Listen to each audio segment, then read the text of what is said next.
Welcome, everyone. You've reached Grandma Mo, and we're covering the games that happened on Friday night. So we had Friday nights on Ion, and this was the closest game, but we had all three games had playoff implications. So um, we'll go over all of those. But the first one I'm getting to is the New York and Seattle Storm game, and Seattle came out pretty good. I mean, they played pretty good in the first half. And, the thing I've been saying about Seattle is it was so weird for me to hear the announcers just talk about how good Seattle was on defense. I'm like, really?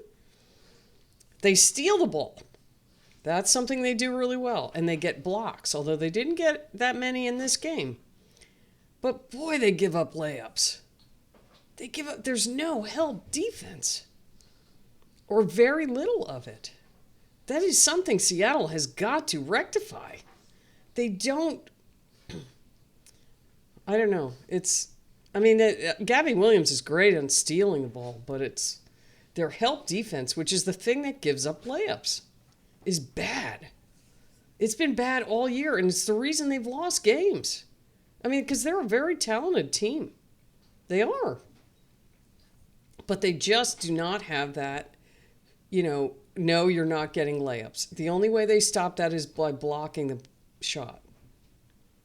But they're not cutting it off. And that's Seattle's really good, and they're good in a lot of other aspects, but that's the thing losing them games. So hopefully they'll rectify that for their sake. New York, on the other hand, they have Breanna Stewart, so that makes up for a lot. They're still missing Sabrina. So New York basically, their position is likely not going to change because no one's going to catch them. If they had lost this game, the Valkyries had a chance to catch them, but the Valkyries have to play Minnesota twice. So I don't think they're winning out unless Minnesota Minnesota literally does not have to win another game. So they could play their players the first half and then rest them. And the outcome doesn't matter. The outcome didn't matter against Vegas. They sat their players the last 5 minutes of the game. So, but I don't think New York's going to be fifth. And they're going to play probably Phoenix. I don't know if the top... I got to look and see who Atlanta plays. But if one of those three loses a game, that could shift who's second through fourth. But Los Angeles has to play the Aces the last game of the season. But I think LA is pretty much out of it right now. They're not, mathematically, but they're out. Unless they have to win out, and they're playing Phoenix. So that here, thinking about that, the Sparks could determine 2, 3, and 4, because they have to play Phoenix and Vegas, and if they beat one of those teams, that could shift. If they beat Vegas and they lose to Phoenix, that could shift things, because Vegas could drop to fourth. Atlanta will likely stay where they are. But then again, if LA loses, then they could go up to second. I doubt that's going to happen, but it could. LA scores a lot of points, but again, they don't play defense. Team defense. So, getting to this game, we had the Liberty end up getting the win 84-76. New York outscored them in the first 22-16, and then the Storm came back hard in the second quarter and scored 31 points. But it seemed like that's all they had, scoring wise. So they outscored them 31-17 and had I think it was an 8-point lead at halftime. And I thought, oh no, things are falling apart for New York. But they came right back. They finished strong. They had a 20-point third quarter to Seattle's 13. So they scored 31 in the second, and they only scored 13 in the third. And then almost the same thing in the fourth. New York scored 25 and Seattle had 16. So that gives you the final score of 84-76. You had, let's see, covered New York first. Well, New York is now 25-17 and Seattle is 22-21. The Storm have one more game left, and that's Tuesday against the Valkyries. And that could have implications on positioning. But it's pretty much going to be Indiana, Seattle, and the Valkyries for the last three spots. The Valkyries have already clinched. But, positioning, these last two or three, this last week could, shuffle that depending on who wins and who loses. So Seattle had more points in the paint, 44-32. New York had more turnovers, but Seattle didn't capitalize on that. New York had 14 turnovers, Seattle had 9. But New York got 12 points off the 9 Seattle turnovers, but Seattle only got 9 points out of those 14 turnovers. So New York shot 49%, Seattle shot 44%. 3-point shooting percentage, New York 45%. They made 9 threes out of 20. And Seattle only made 4 out of 20.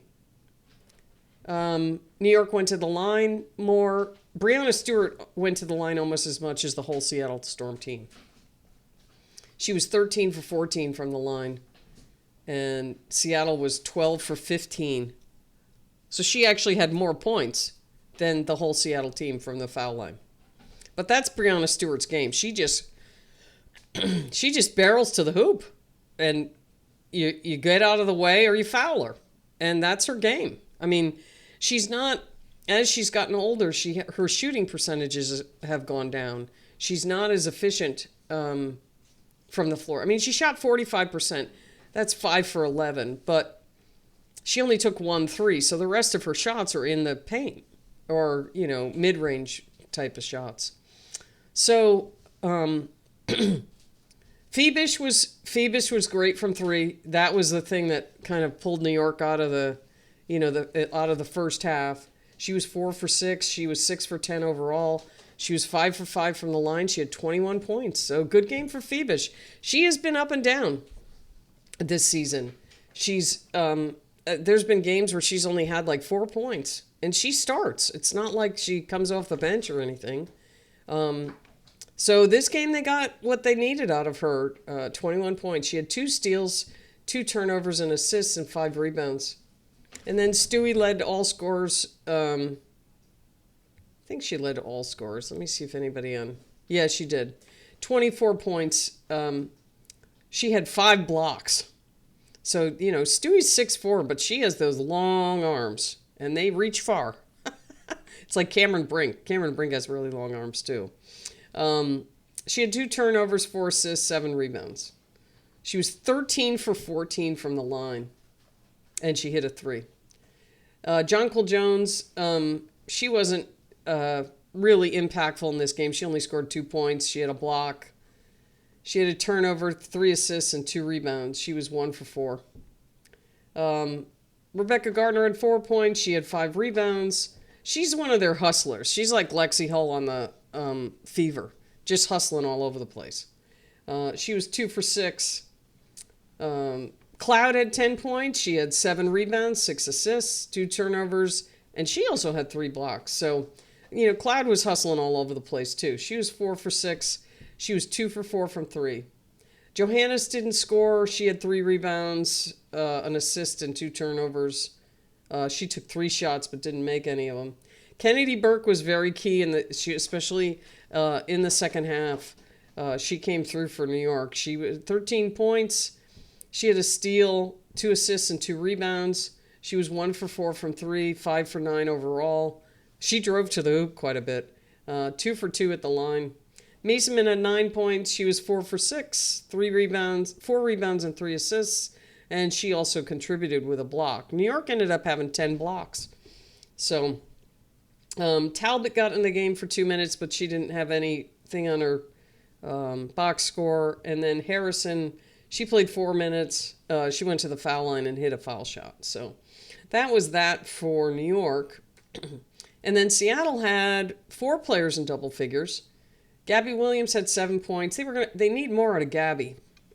She does great in steals and stuff, and she's a good individual defender, but they need her to score more. 7 points is not enough from her. She was 3 for 9, 5 rebounds, 3 assists, 2 steals, 1 turnover. And then Nneka, steady Eddie Nneka. She's been great all year for Seattle. She's been carrying the load. 20 points. She had 9 rebounds, 1 steal, 1 turnover, 1 assist. She was 8 for 15, which is 53%. Nneka's very good. She's very steady. She just needs more help. She's not getting enough help. Ezzy, 1 for 6. She had 2 points. They need more out of her, too. 3 points. 3 blocks and 6 rebounds. And then Brittany Sykes had 11 points. She had a steal, 2 turnovers, 2 assists, and 2 rebounds. She was 4 for 9, 3 for 3 from the line. And then Skylar had 14 points.